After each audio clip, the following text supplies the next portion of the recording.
So Charlie Kirk, the head of TPUSA, the Youth Conservative Outreach Organization, he's having a good old time on his show. He's letting it all hang out on his show. Now, for those of you who don't remember, I actually debated Charlie at Politicon a few years back. And it was an interesting debate because he's too partisan. He's too tribal.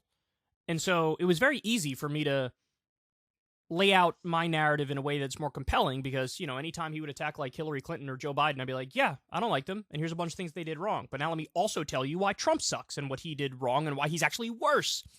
And so, the crowd likes that because it's intellectually honest. And it's like, well, he's willing to call BS on all of them, whereas Charlie Kirk is just playing defense for Trump and only attacking the Democrats. So go check that debate out if you haven't yet. It's a grand old time. It was fun. Anyway, so now he's on his radio show. Look, nobody's there to check him. Nobody's there to keep his ass in line. And as a result of that, it's going to get a little goofy. So here he is talking about an experience he had with witches casting a spell on him.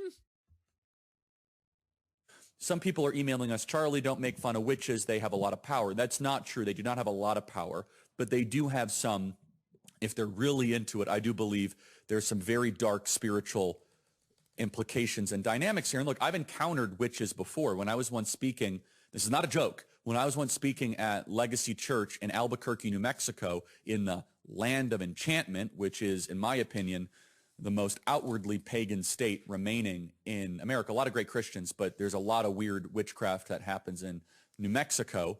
I spoke at Steve Smotherman's church, and I was talking about how I believe marriage was between one man and one woman. This was back in July of 2021. I'm not making a word of this up. Mikey could attest to this. Our whole team can. And 3 witches came up, and they started saying stuff at me.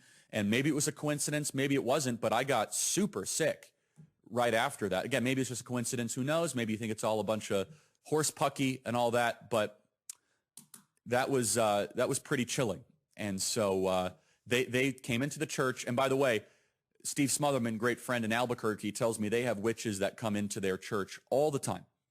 And you might think it's all a bunch of nonsense and it's all just a bunch of vapor, or you might think that there's actually a spiritual war playing out. Obviously, I believe that those unclean spirits are subservient to truth, to Christ, and to the one God. How do you even respond to that? I love how he's shocked. He went and gave a public speech in the middle of COVID, and then he gets sick. And instead of him saying, maybe it's that virus that's like spreading like wildfire everywhere, he's like, oh, witches cast a spell. Duh. Come on, man. Come on, Charlie. You have to at least know how you sound when you say stuff like this. I mean, there's hints of self-awareness. He's like, yeah, maybe you could say it's a coincidence. Yeah, not maybe. Not maybe. Definitely.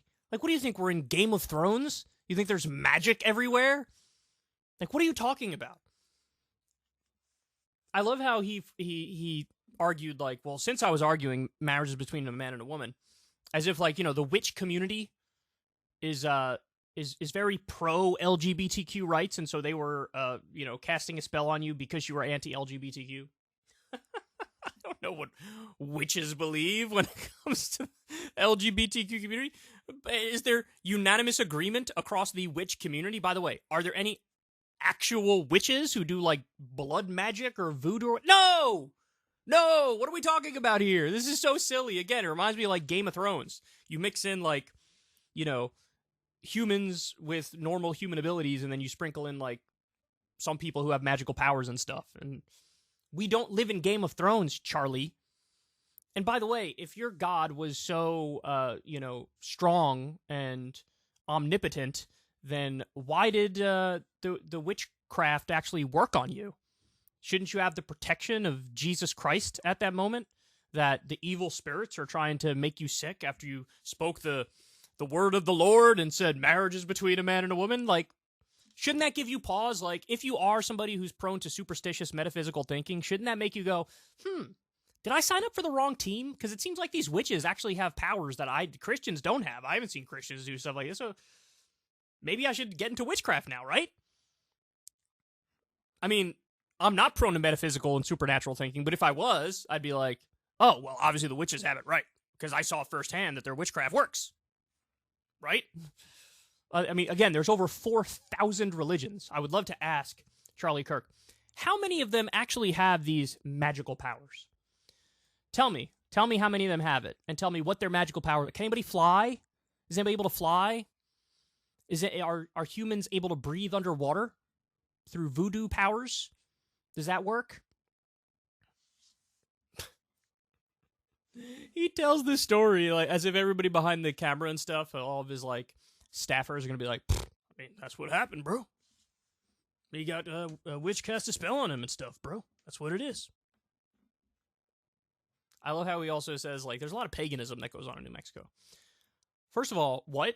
Second of all, there's a big indigenous population in New Mexico, and it kind of makes me think, like, are you taking a shot at the indigenous population? Like, you know, they have those primitive, goofy religions, whereas we're the enlightened religion, you know? We got, like, the Virgin Mary and the hippie communist dude who walks on water, but who's actually super right-wing, because I want him to be right-wing, and he's three people, but he's one person, and he resurrected, but they got the weird stuff going on over there, you know? They got the kooky beliefs. Not us. Never us. Oh, Charlie. Gotta step your game up a little bit, man. Like, this is just sad, if anything. All right, guys, that's the show. I love y'all very much. Thank you, as always, for listening to me babble. Do me a favor. Subscribe to the channel. We're trying to get to 1 million subs. When we do, we'll have a nice little stream. We'll have a nice little partying tin. Been a long time coming. We already surpassed 1 billion views. So that's the thing that we should really be partying over, because that's, I think, a bigger accomplishment. But one of these days, we'll get over 1 million subs. If all you guys who watched click subscribe, we'd already get there. So help a brother get there. Also, do me a big favor, like the video, click that bell icon so you get a notification every time a video drops.